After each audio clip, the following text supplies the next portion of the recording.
So it has a brew. So I didn't actually do a brew time on Tuesday because I was stupidly busy this week. I've been working really long hours, and the whole reason for that is because we had a Kaspersky issue at work. My place at work stupidly uses Kaspersky, which is one of the worst antivirus packages on the planet, but hey ho. And Kaspersky decided, in infinite wisdom, to release a virus definitions update, which included TCP/IP.sys, which is a Windows System 32 file, and claimed that it was malware. And so we had a lot of PCs on the network that couldn't connect to the network, which is why I had to work stupidly long hours. So I had to get in early and I had to leave late as well. So sort of 11-hour days. So by the time I got home, cooked tea and everything else, it was time for bed, and I just could not be bothered. So unfortunately, I couldn't do one on Tuesday, and it also meant that I couldn't do a proper Apple video. I'm not going to bother because it's just too long after the fact. Nobody's really going to care too much about on this channel because most of you already know what's happened with things like the iPad Air and stuff like that. What I will do though is I'll discuss it and things. Same with the Nexus 5. I'm not going to do a separate video on it because, to be honest, videos like that, everybody does videos like that, and so because you can find out all the information you need to find out from, officially from Google anyway, and officially from Apple, I'm not going to do it. I'm just going to do my opinions of it, especially considering it's a long after the fact, and then go from there. So the Apple October event wasn't quite. It was okay, I guess. In terms of tech releases, it was alright. We had, so just to recap what actually was released, we had the iPad Air, which is pretty much the same as the old iPad. Well, I say pretty much. No, it isn't pretty much at all. It's a new shape to it, so it looks kind of more like the iPhone 5C, I guess, in terms of it being square around the back. So it's not, it's no longer this funny weird bezel. The bezel's square. And it also included an amazing new chip, which was it's a 64-bit desktop architecture kind of deal, which is what they've put in their iPhone 5S, which is really, really good. And then there was an iPad Mini with Retina display. Now, why Apple didn't release the iPad Mini with Retina display in the first place, I have not got a clue, because it just seemed silly for them to do so. Especially when the Nexus 7, the original Nexus 7 had a screen which was completely blew the iPad Minis away, and so the iPad Mini now has a Retina screen. It also has the A7 chip as well, so it's a bit beefier. Will I be getting a Nexus? Will I be getting an iPad Mini with Retina display? No. When you consider how much it is, it's 319 quid. You can pick up a Nexus 7, the 2013 model, for 200 quid with a 16 gig model. So I'd much rather save 120 quid and get a Nexus 7, because the form factor I find with the Nexus 7 is better. The form factor with the iPad Mini is a little bit too wide. It's still, you can hold it in your hand, but the Nexus 7 is better to hold in your hand. Also, it's Android. I prefer Android for me personally. Android is amazing.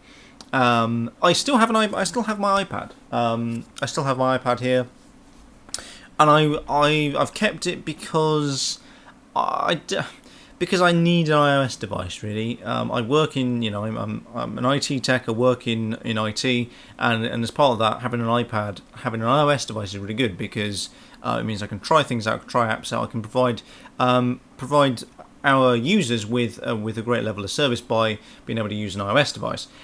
It's the same reason why I want to try and eventually get a Mac. I do want to get a Mac at some point and run Mac OS X, either via maybe a Hackintosh or via Mac Pro. I do kind of want to get a MacBook Pro, something like that, or even a Mac Pro if I can afford it.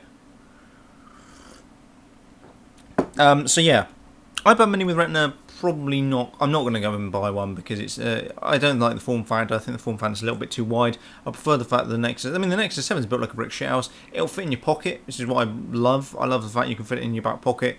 So when I'm out about, especially at work, I take that with me all the time because I can chuck in my back pocket, and because we've got things like Microsoft's remote desktop client, which is effing amazing. I can run that on there. I can remote back to my work machine, and I can update calls, and I can look at systems that I can't look at on my mobile device. And it's sort of it's another screen as opposed to my phone, which is a lot smaller, and it's not so you can't show as much stuff on a phone screen. Admittedly, this is a big screen. It's like 5 inches, but it's still and it also drains battery a lot more than my Nexus. And my Nexus 7 I can run for 2 days straight without a charge, whereas my phone, every day I've got to charge it. Well, it's even less than that, really. So if I was using it all day, every day, I mean, like at work now, I have to charge it up in the afternoon because it won't last until I get home, which is really annoying. But there you go. That's the way smartphones are at the moment. They just keep piling on, screen resolution and not worrying too much about battery life. So yeah, there was the iPad Air, the iPad Mini, both of which I probably won't bother getting, mainly for the fact that I don't earn enough money. I mean, if I was on a little bit more money, I might consider getting either or. But for a minute, because I might be losing my job in a month, I at the moment I'm going to put stuff like that on hold. And then the other thing that Apple released was the new Macs. So MacBook Pros, MacBook Airs, all running Haswell. So the new Haswell architecture from Intel. Basically, all that you need to worry about Haswell is that it uses less power. Pretty much the only difference between the standard Intel, well, the previous generations, which would have been Sandy Bridge, Ivy Bridge, I think, is power. They're not any more powerful. They just use less power, so they use less watts, which is good. And I think that's pretty much where things are going tech-wise now. Things are going to be looking at using a lot less power as opposed to being pushing up the gigahertz range and stuff like that, which we still want. But to be honest, for a minute, I mean, especially in the PC side of things, although it's nice to have more speed, all the cores, unless you're doing stuff like video editing, things like that don't matter. Gaming, for instance, at the moment isn't really pushing the hardware that far because consoles. I mean, even next-gen consoles aren't really pushing out. I think the only things that will, are going to be things like Watch Dogs will be amazing, and that will require a really beastly machine. I'd be surprised if my machine runs it, because my machine's very old. Well, I say very old. It's about 4 years old now. It's still got an AMD Phenom X4. It's a 955 Black Edition. It's quite an old chip, but it's built like a brick shell. So that thing, you can overclock it, and it just works. It doesn't fall over. It's really stable. It's really great. And I've got a 7570 in there, 7770, some ATI card anyway, which runs like Battlefield 3 maxed out, no problem. But I think in the coming year that I think I might have to consider upgrading my PC, spending some money on it perhaps. But yeah, that's pretty much the only thing that Apple really released. I think there's form factors are slightly different. I think they're slightly thinner perhaps, and they've changed a few things with the battery and the battery life. And obviously they showed off Mavericks a little bit more. Mavericks has obviously been pushed out now. There is a few problems in Mavericks. This is coming from a corporate environment. I'm not going to tell you the company I work for, but we don't roll out the most current version of it on corporate side because we still need to iron. Then there needs to be some bugs ironed out. But people that have been running Mavericks on our system, on our Wi-Fi system, for instance, are finding that it won't connect because for some weird reason Mavericks doesn't like to use Wi-Fi encryption very well. So 802.11x, which is our the encryption we use for our corporate Wi-Fi, it just doesn't seem to work. It seems to fall over a lot, which is very annoying for our customers and for our users. But that's one of the things that's got problems with it. Apparently, the battery life is a darn sight better. Although, well, I've heard mixed reviews about that. Some people are saying it doesn't make a difference. Some people say the battery life's better. I do know that it uses less disk space, which is really, really good. Apparently, it gets rid of the swap file. If you're running an SSD, at least. I don't know if you're running a hard drive, whether it gets rid of the swap file for that, because having the swap file is quite helpful in a HDD hard disk drive because it's a slower device compared to an SSD. So there's that, and there's also the fact they kind of gave a bit more details about the Mac Pro, so the new Mac Pro that looks like a dustbin. Again, this is a device that I would consider getting for me personally, for the form factor, because I've already got a desktop. I'm not going to move away from Windows for gaming because Windows for gaming is the best. That might be trumped by Linux, but even so, a machine that's custom built, either put Windows or Linux on it, it's going to be better for gaming, and therefore for me, I'd like to have a Mac Pro with that kind of form factor. Would be fucking amazing because it means I can put it on my desk or I can put it in a small space, and it'll be really good for video editing and that kind of stuff. The only downside is it does cost a lot of money. I think we're looking at it starts from 2,300 quid, going up to 3,000 quid plus. Obviously, if you want to max out the spec on it, you could probably easily spend 10 grand on one.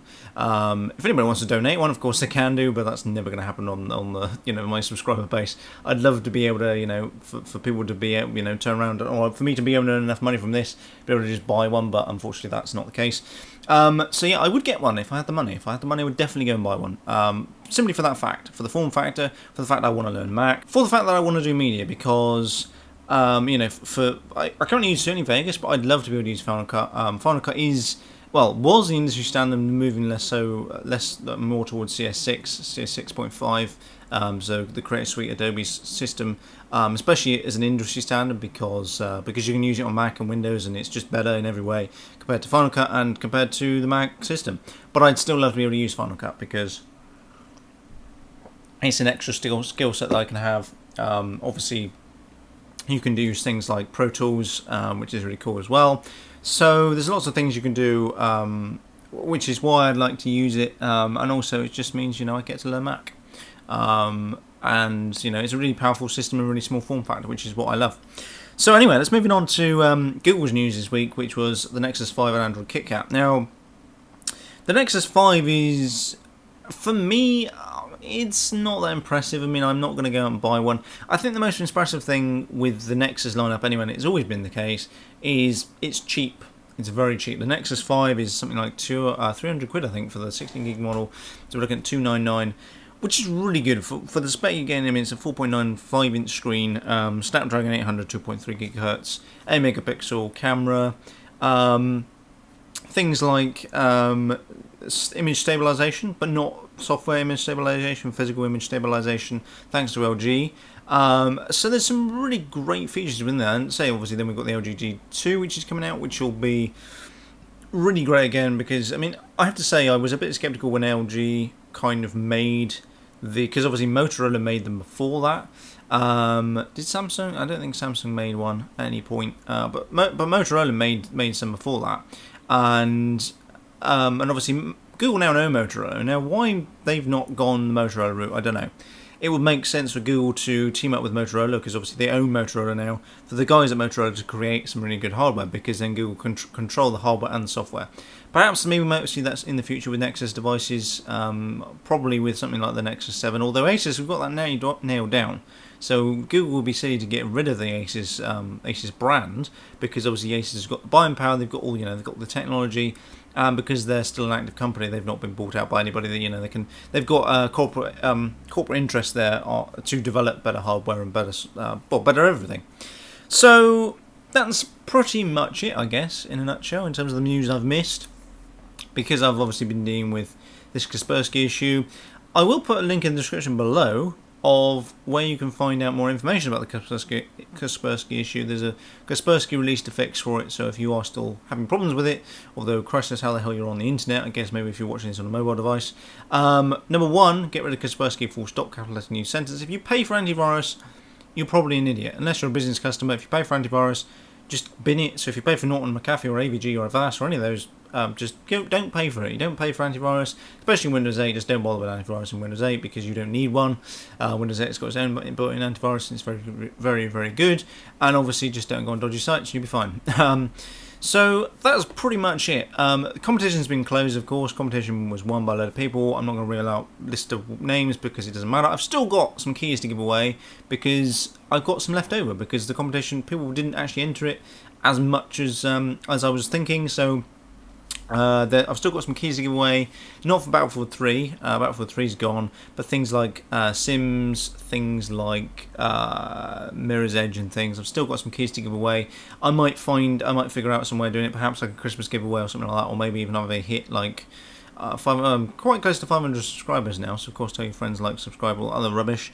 And yeah, I will be doing some more videos soonish, I guess, on the IP file project. There's been a few people that have asked me to do some stuff, specifically VPN, so I'm going to do a few videos on that. But yeah, that's pretty much it. So apart from that, I shall catch you in a later video.